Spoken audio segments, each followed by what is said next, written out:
वारणा विद्यापीठ वारणा नगर संलग्नित Tatyasaheb Kore institute of engineering and technology autonomous institute, 2 वेळा MBA मानांकन, NAC A ग्रेड, 100% इंटर्नशिप आणि प्लेसमेंट देणारी संस्था।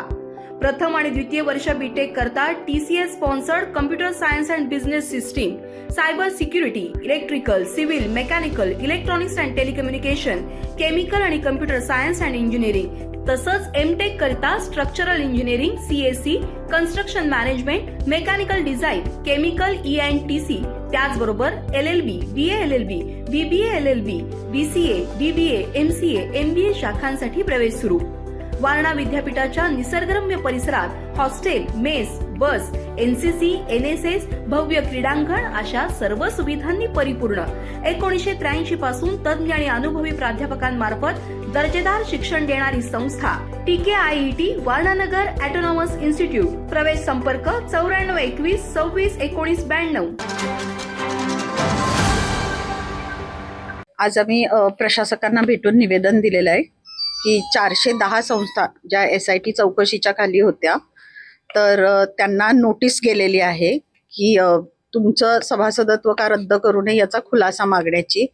आणि त्या पद्धतीनं काही संस्था परवा दिवशी गोकुळमध्ये आल्या होत्या, इथे भाषणं वगैरे झाली, तर थोडक्यात त्याला मोर्चाचं स्वरूप दिलं गेलं। तर आमचं असं म्हणणं होतं की या संस्थांशी चर्चा करून त्यांचे खुलासे, आत्ता फक्त नोटीस पाठवलेली आहे, कुठली कारवाई केलेली नाहीये, त्यामुळं खुलासा देऊन चर्चेअंती काहीतरी निर्णय घ्यावा।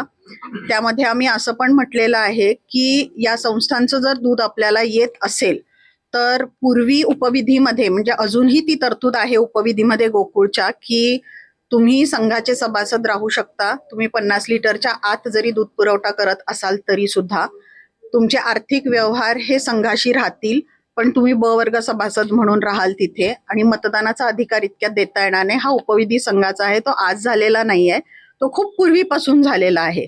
आणि मला असं वाटतंय की त्यामुळंच आज गोकुळ इतका मोठा झालेला आहे, कारण तो या अटी नियमांना धरून आजपर्यंत गोकुळनी त्याची वाटचाल केलेली आहे।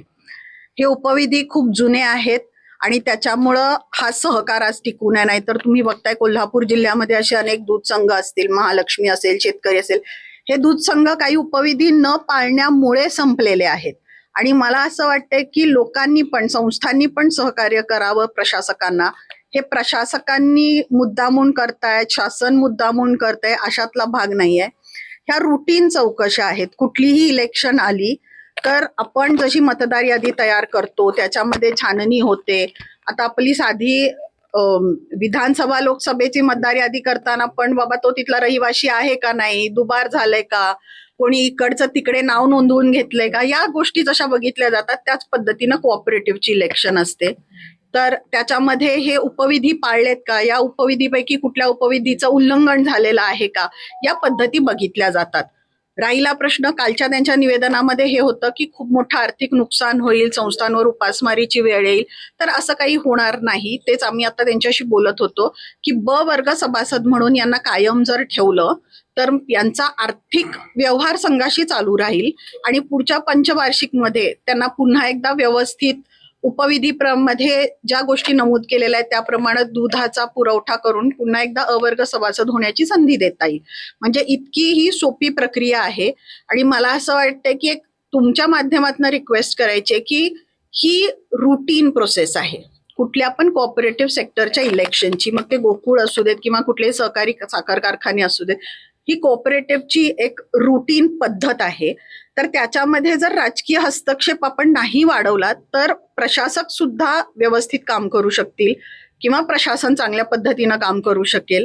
त्यांच्यामध्ये कम्युनिकेशन, म्हणजे संस्थांच्या मध्ये आणि प्रशासकांच्या मध्ये कम्युनिकेशन घडवून आणणं हे खरं तर राजकीय लोकांचं काम असतं, ना की संस्थांना प्रशासकांच्या विरोधात भडकवणं हे आपलं काम आहे।